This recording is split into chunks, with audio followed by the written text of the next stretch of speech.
Batinički aerodrom na kojem su stacionirane jedinice 204. avijacijske baze, najveće aviobaze u nekadašnjoj Jugoslaviji, jedna od najvećih na prostorima jugoistočne Evrope, zauzima prostor od 770 hektara. Pored letačkih jedinica, 101. lovačke avijacijske eskadrile, 252. mešovite avijacijske eskadrile, 138.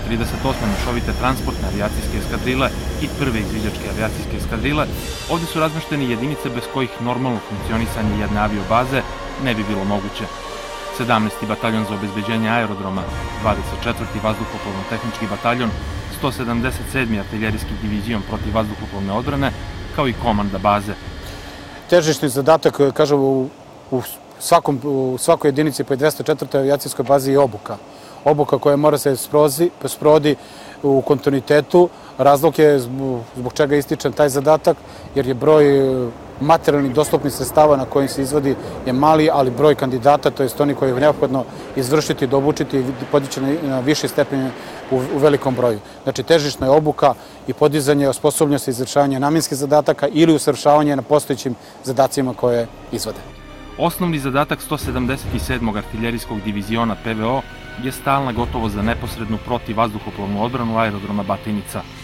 Protivavionski topovi 40 mm L-70 Bofors, uvezani sa radarima M85 Žirafa, namenjeni su za odbranu jedinica, objekata i sredstava od napada sa malih visina. Komponentu bezbednosti dopunjuju posade prenosnih raketnih sistema Šilo. Raketni sistem Šilo namenjen je za uništavanje niskoletećih ciljeva na dolazećim i odlazećim kursevima, u uslovima vizualne vidljivosti, povoljnoj vojskoj situaciji i ciljeva koji zrače toplotnu energiju. Sistem je namenjen za uništavanje ciljeva koji lete na visinama do 3500 metara, donje granice do 10 metara. Kapetan Toni Latinović, komandir baterije u 177. divizionu, za 18 godina profesionalne službe prošao je put od vojnika do oficira Vojske Srbije. Moja karijera vojna je počela sledećim redosledom. Prvo sam oslužio vojni rok, znači bio sam vojnik ročnog sastava u Sloveniji, zatim sam pristupio u vojsku tada Jugoslavije, 1992. kao profesionalni vojnik. Nakon toga jedinica me preimenovala u profesionalnog podoficira. Tu sam se malo lomio i nakon bombardovanja predao sam diplomu visoke stručne spreme i postao sam profesionalni oficir. Jedan od najboljih, kako kažu u komandi diviziona i baze. Pripadnici 24. vazduhoplovno-tehničkog bataljona za težišni zadatak imaju održavanje potrebnog nivoa ispravnosti vazduhoplova i sredstava.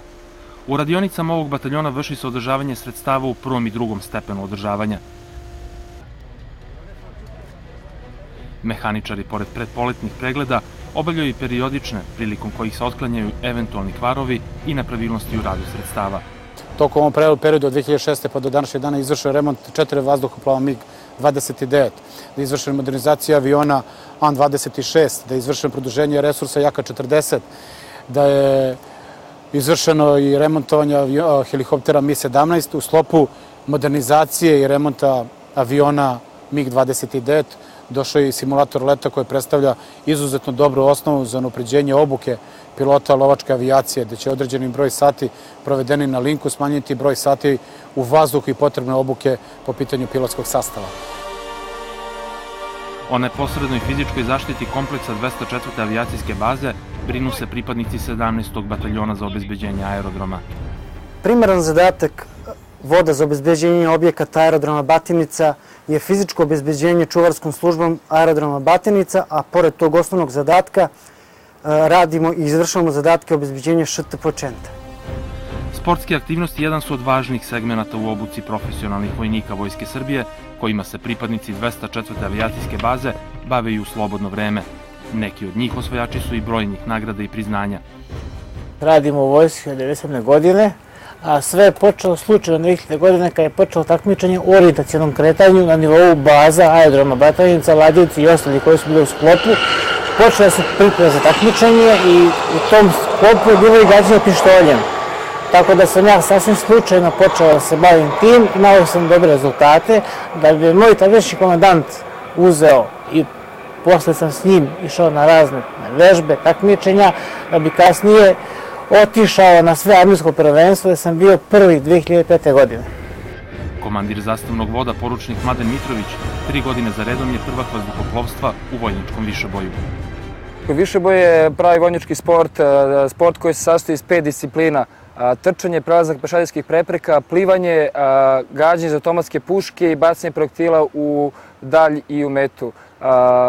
Ovom disciplinom se bavim još od Vojne akademije i 2008. 2009. i 2010. godine sam bio prvak vazduhoplovstva u ovoj disciplini i pre 2 meseca sam bio 6. na prvenstvu vojske.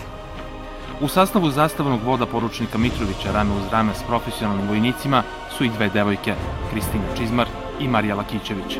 Biti žena u profesionalnoj vojsci Srbije za mene je ponos, jer smo mi porodično opredeljeni za to. Da će postati profesionalni vojnik Vojske Srbije, nada se kandidat Marija Lakićević.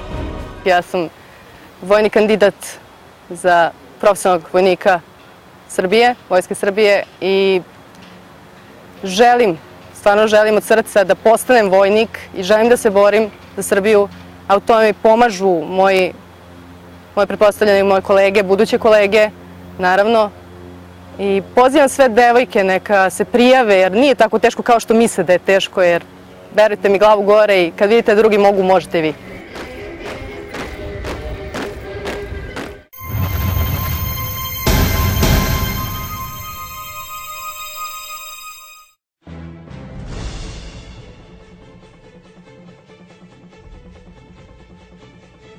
U cilju održavanja dostignutog nivoa borbene gotovosti za izvršavanje poverenih zadataka, pripadnici 72. izviđačko-diverzantskog bataljona i sastava specijalne brigade Vojske Srbije svakodnevno uvežbavaju taktičke radnje i postupke. Jedno od vežbi, napad na komunikacioni centar ubačene diverzantsko-terorističke grupe, nedavno je zabeležila i ekipa emisije Štit.